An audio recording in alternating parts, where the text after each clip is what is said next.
In the heart of Persia, where gold palaces stretched high, and the king's word was law, lived a ruler named Xerxes. He was powerful, feared and known for his feasts that dazzled the world. One day, during a grand celebration, he summoned Queen Vashti to display her beauty before his nobles. But Vashti refused.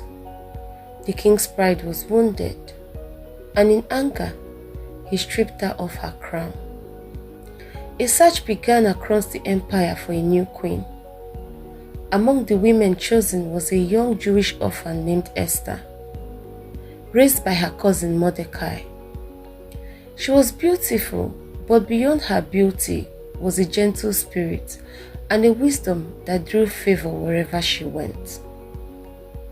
When Esther entered the palace, she did not demand wealth or ornament. She carried herself with grace.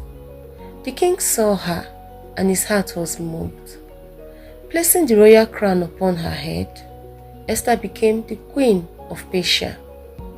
Yet, she kept her true identity hidden, just as Mordecai had advised. Time passed and a new figure rose. Haman, the king's powerful official.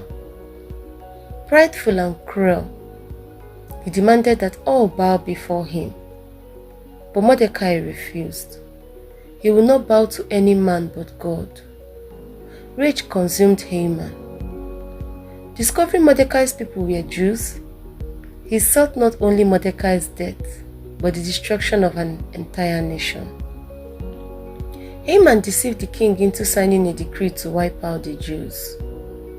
A date was chosen, and fear spread across the empire.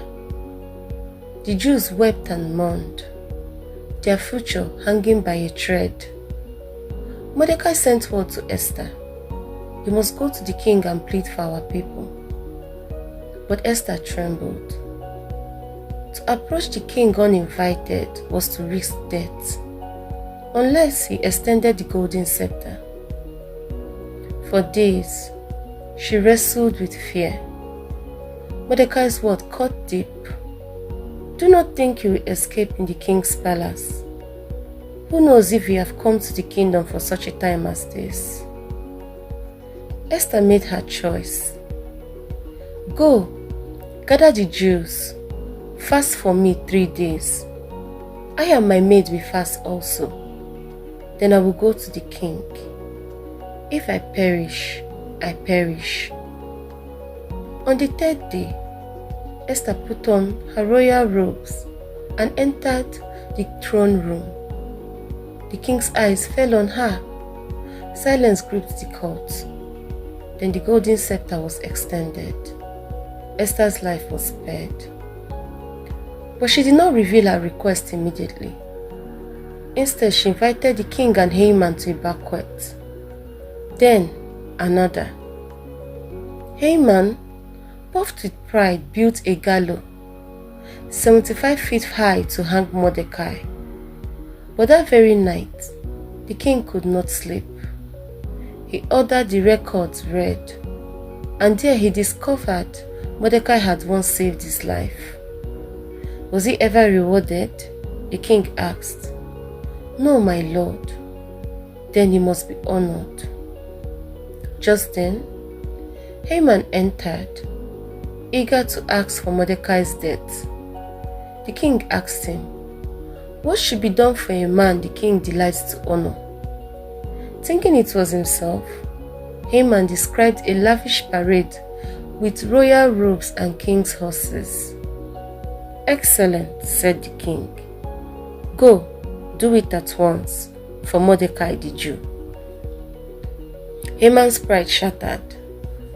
He was forced to honor the very man he despised. At the second banquet, the king pressed Esther. "Tell me your request, even to have the kingdom, and it will be granted."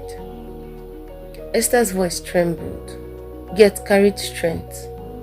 "Spare my life and spare my people, for we are sold to be destroyed, killed, and annihilated." The king's face darkened. Who is this man who dares such a thing? Esther pointed. The enemy is Haman. The king stormed out in fury. Haman, desperate, fell before Esther, pleading. But when the king returned, he saw Haman at the queen's side and thundered, "Will he assault the queen in my presence?"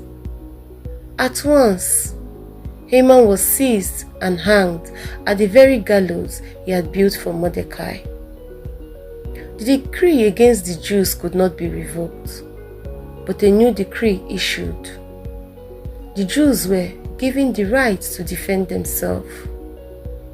On the appointed day, instead of being destroyed, they triumphed over their enemies. Joy replaced sorrows. Mourning turned into celebration. And to this day, the Feast of Purim is kept, remembering the courage of a queen who risked everything because she was chosen for such a time as this.